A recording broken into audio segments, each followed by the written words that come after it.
दोस्तों, यूके में Indian origin PM Rishi Sunak का करारी हार के बाद क्या यूके पूरी तरह से एंटी इंडिया हो जाएगा? यह डर इंडियन गवर्नमेंट को सता रहा है, क्योंकि जो पार्टी जीत के आया है उसका ट्रैक रिकॉर्ड बताता है कि यह पहले भारत विरोधी कई सारे बयान दे चुका है और कश्मीर इशू पर भी भारत को घेर के पाकिस्तान का समर्थन किया है। और इस वीडियो में हम लोग यूके इलेक्शन और इसमें जीतने वाली लेबर पार्टी का कीर स्टारमर भारत के बारे में क्या सोच रखता है और गवर्नमेंट चेंज होने से भारत के ऊपर क्या फर्क पड़ेगा, इसी के बारे में हम लोग डिस्कस करेंगे। तो दोस्तों, यूके में सरकार बदलने वाला है, यह लगभग सभी लोगों को पता चल गया था कई सारे एग्जिट पोल का रुझान देखकर। लेकिन इतनी बुरी तरह से ऋषि सुनक की कंजर्वेटिव पार्टी का हार होगा ये किसी ने नहीं सोचा था। टोटल 650 में से सिर्फ 121 कंजर्वेटिव पार्टी को मिला और 400 से भी ज्यादा सीट लेबर पार्टी का कीर स्टारमर जीत लिया है। लेकिन सवाल यह है कि सुनक की इतनी बड़ी हार के पीछे क्या वजह रहा? दरअसल ये ट्रेंड यूके में कई दशकों से देखा जा रहा है कि कोई भी पार्टी 10-15 साल से ज्यादा सत्ता में नहीं रह पाती है और कंजर्वेटिव पार्टी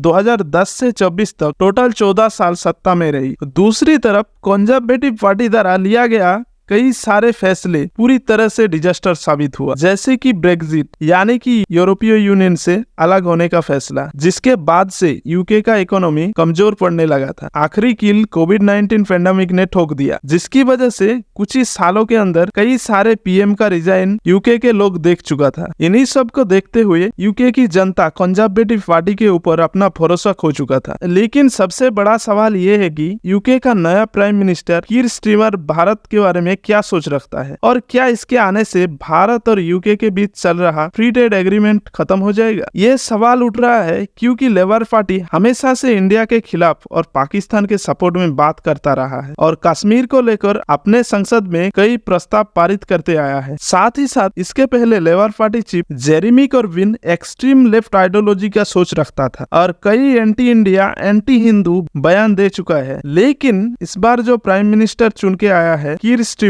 उसकी सोच थोड़ी सी अलग लग रही है, क्योंकि ये कहता आया है कि अगर मैं जीत के आया तो ब्रिटेन के अंदर जो एंटी इंडिया लॉबी पैदा हो रहा है यानी कि खालिस्तानी, उसे खत्म करेंगे। साथ ही साथ हिंदूज के ऊपर जो अटैक शुरू हुआ है यूके में उसे भी बंद करेंगे। भले ही लेबर पार्टी का विचार सोशलिस्ट है, यानी कि ये लोग ट्रेड और बॉर्डर के ऊपर ज्यादा ध्यान नहीं देते, लेकिन फिर भी कीर स्टारमर का कहना है कि हमें जल्द से जल्द इंडिया के साथ फ्री ट्रेड एग्रीमेंट साइन करना चाहिए। देखने वाली बात ये होगा कि क्या सच में ये होता है या ये सब वोट लेने का गेम है।